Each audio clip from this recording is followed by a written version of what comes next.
കെ.പി.സി.സിയിലെ തമ്മിലടിക്കിടെ K സുധാകരന് പിന്തുണയുമായി രമേശ് ചെന്നിത്തല. സുധാകരൻ നല്ല നേതാവാണെന്നും നേതൃമാറ്റം വേണമോ എന്നത് ഹൈക്കമാൻഡ് തീരുമാനിക്കുമെന്നും ചെന്നിത്തല പറഞ്ഞു.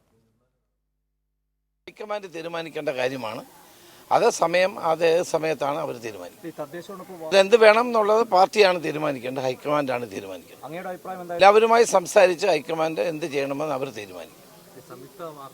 അല്ല, അദ്ദേഹം ഏറ്റവും നല്ല പ്രാപ്തനായ വ്യക്തിയല്ലേ.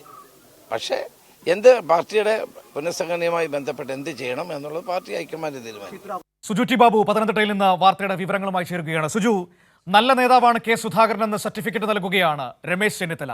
ആ സർട്ടിഫിക്കറ്റ് വി.ഡി. സതീശന് നേരെയാണെന്ന് നമുക്ക് ഉറപ്പാണ്. ഇപ്പോൾ നേതൃമാറ്റ ചർച്ചകളൊക്കെ സജീവമാക്കി കെ.പി.സി.സിയിൽ നിലനിർത്തുന്ന ഒരു സാഹചര്യത്തിൽ കൂടിയാണ് സുധാകരന് പിന്തുണയുമായി രമേശ് ചെന്നിത്തല വരുന്നത്. മനു, അത് തന്നെയാണ് ഈ ചെന്നിത്തല പറഞ്ഞ വാക്ക്. സുധാകരൻ ഏറ്റവും പ്രാപ്തനായ നേതാവാണെന്നാണ്. അതായത് ഈ സതീശൻ ഉൾപ്പെടെയോർ കെ.പി.സി.സിക്കുള്ളിൽ, മാത്രമല്ല സതീശൻ കോൺഗ്രസിന്റെ ഇതുമായി ബന്ധപ്പെട്ട ഉന്നത നേതാക്കളുമായിട്ട് നടത്തുന്ന ചർച്ചയിൽ സുധാകരനെ മാറ്റണമെന്നൊക്കെ ആവശ്യം ഉന്നയിക്കുന്നു എന്ന വാർത്തകൾ പുറത്തു വരുമ്പോഴാണ് രമേശ് ചെന്നിത്തല പരസ്യമായി തന്നെ സുധാകരൻ പ്രാപ്തനായ നേതാവ് എന്ന തരത്തിൽ വാർത്ത കൊടുക്കുന്നത്, ഇത് അല്ലെങ്കിൽ മാധ്യമങ്ങൾ പ്രതികരിക്കുന്നത്. ഇതിൽ നിന്ന് വ്യക്തമാണ് സതീശന് എതിരായി തന്നെയാണ് ചെന്നിത്തലയുടെ നീക്കം. മാത്രമല്ല, ചെന്നിത്തലയോട് ചോദിക്കുമ്പോൾ മുമ്പ് പലവട്ടം പുതുപ്പള്ളി ഉപതെരഞ്ഞെടുപ്പ് സമയത്തും അല്ലെങ്കിൽ ഈ കഴിഞ്ഞ പാലക്കാട് ഉപതെരഞ്ഞെടുപ്പ് സമയത്തിലൊക്കെ ചെന്നിത്തല പല കാര്യങ്ങളും പറയാറുണ്ട്. തനിക്ക് ചില കാര്യങ്ങൾ പറയാനുണ്ട്, അത് പിന്നീട് പറയാമെന്ന്. എന്നാൽ ഈ കാര്യങ്ങളൊന്നും തന്നെ ചെന്നിത്തല പിന്നീട് വ്യക്തമാക്കിയിട്ടില്ല. ഇപ്പോൾ നമ്മൾ ചോദിക്കുന്നുണ്ട്, ഈ പറയാൻ പല കാര്യങ്ങളും ഉണ്ടെന്ന് പറയുമ്പോൾ അത് പിന്നീട് പറയുന്നില്ലല്ലോ എന്ന് ചോദിക്കുമ്പോൾ ചെന്നിത്തല പറഞ്ഞത് തനിക്ക് പറയാനുള്ള കാര്യങ്ങൾ പറയും, ധാരാളം സമയമുണ്ട് എന്ന്.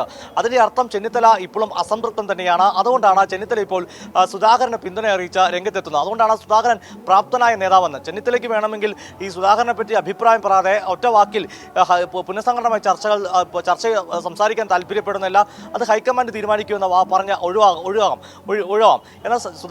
എന്നാൽ ചെന്നിത്തല അങ്ങനെയല്ല. പകരം സുധാകരൻ പ്രാപ്തനായ നേതാവ് എന്ന വളരെ കൃത്യമായി തന്നെ മാധ്യമങ്ങളോട് പറയുന്നു. ഇതിനെല്ലാം വ്യക്തമാകുന്നത് ചെന്നിത്തലയും സതീശനും പുനഃസംഘടനാ കാര്യത്തിലും രണ്ട് തട്ടിലാണെന്നുള്ള കാര്യമാണ് വ്യക്തമാകുന്നത്. മനു,